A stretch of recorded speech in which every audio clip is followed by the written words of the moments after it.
Right bafethu ngiphinde nginamukela kuyona i-channel. So guys, la kune video yake yatrenda ethinta ke loya muntu wesifazane ke ekwakuthiwa ke engabe ubefunani, engabe ke yini la kade ipaquzela ngesikhathi ke kunomhlangano lapha ke ngicabanga ukuthi ke la kwakuvezwa khona ke itshe lapha likaShaka. I don't know noma kuyashiwo yini ukuthi ke i-unveiling la noma yini, kodwa ke kwakubhizi ke kakhulu kunomengameli wezwe kanye naso ke isilo. Abantu abaningi babeyitshela ukuthi ke unkosazane loya uyamazi kahle kahle ke ngizothi lo oyisilo ke uKing Misuzulu.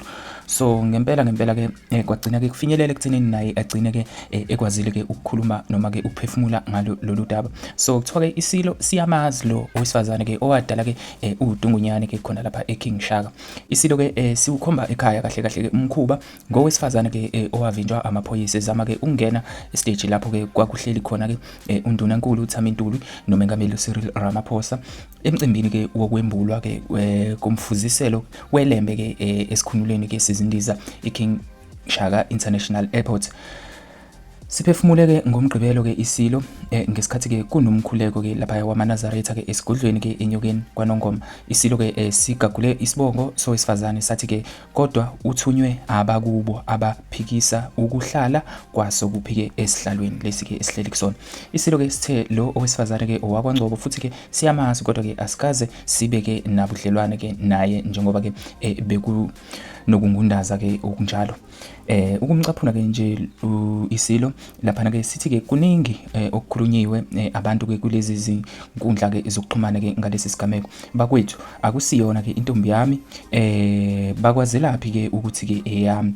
Kubhlungu ke lokho. Uthi ke mina ngiyinkosi yeqiniso ke yikho kuthiwa ke ngumlomo ke ongathethi manga. Kusho sona ke isilo. Intombazana ke ngiyayazi kodwa ke akusiyo intombi yami. Yona ngiyayazi ngazi ngisho ke usisi lwayo. Sithe yeza ke emcimbini ngoba ke izoziphosa ke enkosini yayo njengoba ke ifuna ke usizo nokungenye ke yezinto ke okumele ke azenze njengomholi.